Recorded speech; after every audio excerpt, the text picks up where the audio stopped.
Assalamualaikum warahmatullahi wabarakatuh.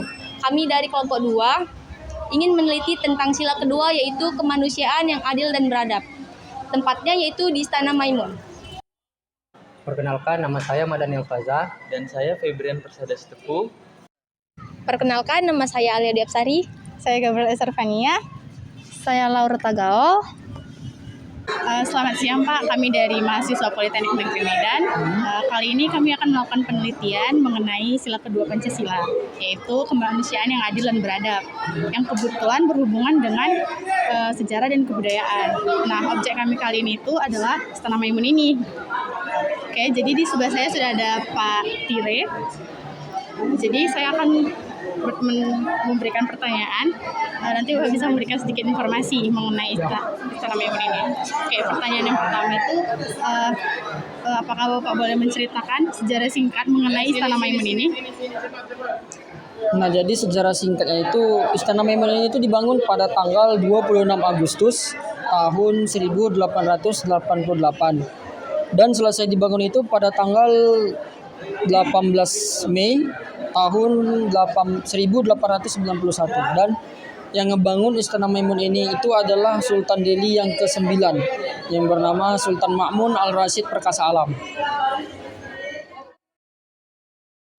Nah, dari sejarah yang pernah kami bacakan, Pak, bahwa Sultan Mahmud Al-Rashid Perkasa Alam ini pernah bekerja sama dengan Belanda untuk membuka perkebunan tembakau untuk mendapatkan hasil, kan, Pak. Nah, jadi untuk mengelola perkebunan itu, mereka nih kekurangan pekerja. Jadi diambillah pekerja dari misalnya dari Malaysia, Jawa, bahkan pribumi. Nah, pertanyaannya ini, dari sejarah tersebut, apakah Sultan Mahmud Al-Rashid Perkasa Alam dapat dikatakan tidak memperdulikan rasa kemanusiaan bagi orang-orang yang bekerja untuknya, yang dimana orang-orang tersebut diupah minim sedangkan tidak seimbang dengan apa yang mereka lakukan? Nah, oke, Abang jawab ya. Nah, kebetulan memang kemarin itu kan bisa dibilang memang kekurangan pekerja. Kenapa kekurangan pekerja? Karena memang bisa dibilang rakyatnya pun minim pada waktu itu, rakyat Kesultanan Delhi. Tetapi dibilang rasa kemanusiaan itu sebenarnya tidak, karena kebetulan itu memang pada saat itu Sultan Delhi ke-8 itu, Sultan Mahmud itu enggak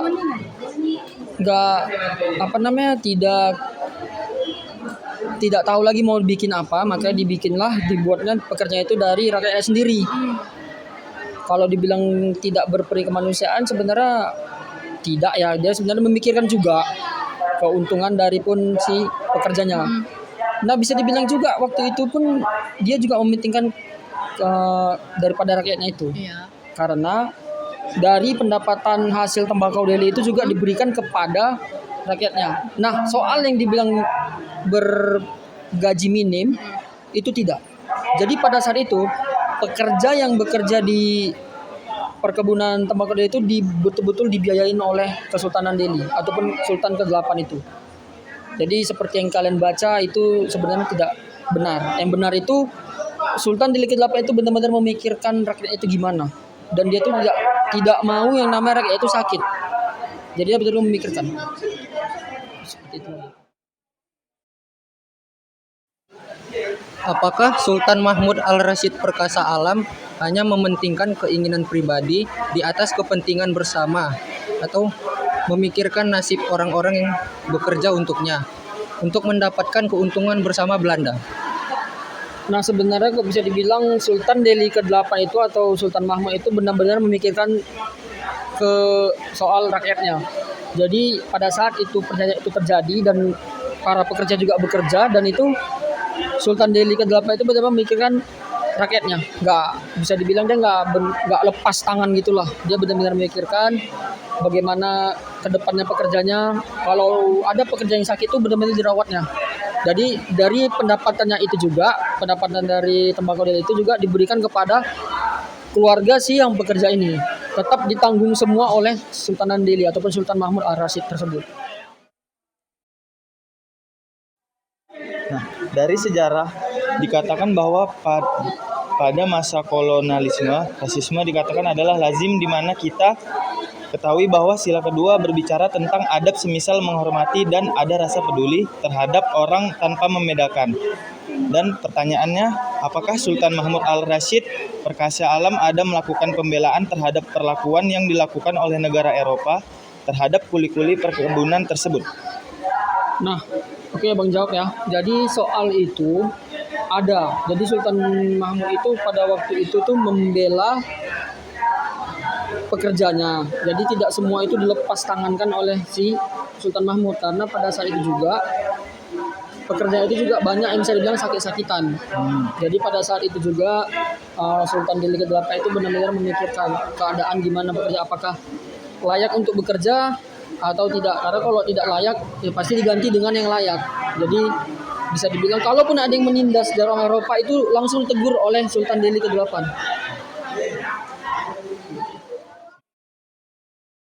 Nah, tadi kan Pak sudah tentang sejarah Istana Maimun. Jadi pertanyaan selanjutnya itu di mana orang dapat menemukan pengaruh Eropa di Istana Maimun? Pengaruh Eropa di Istana Maimun ini tidak ada. Tidak ada pengaruhnya sama sekali.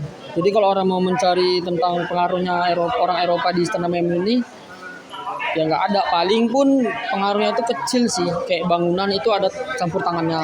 Karena yang mendesain Istana Maimun ini orang Eropa, orang Belanda yang bernama Kapten Theodor van Pert.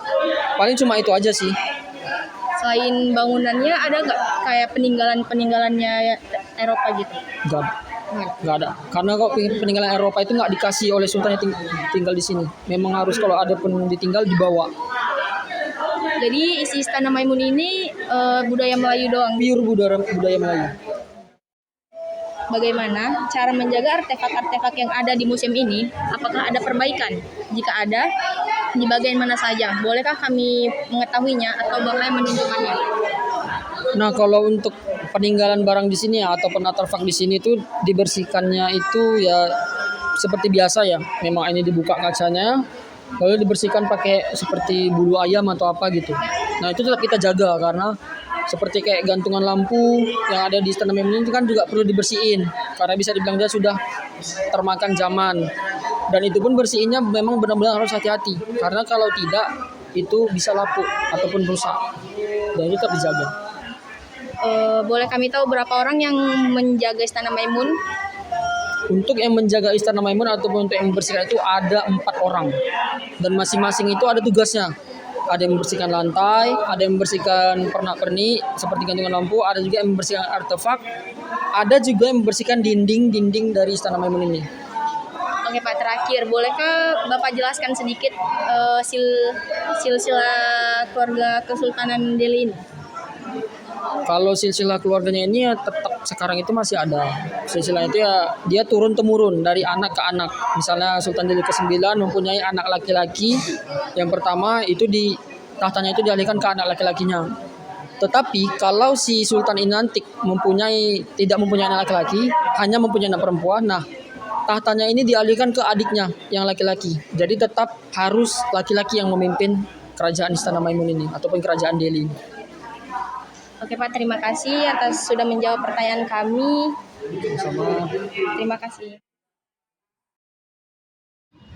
Sekian video wawancara dari kami. Bila ada penjelasan yang kurang lengkap, kami mohon maaf. Terima kasih.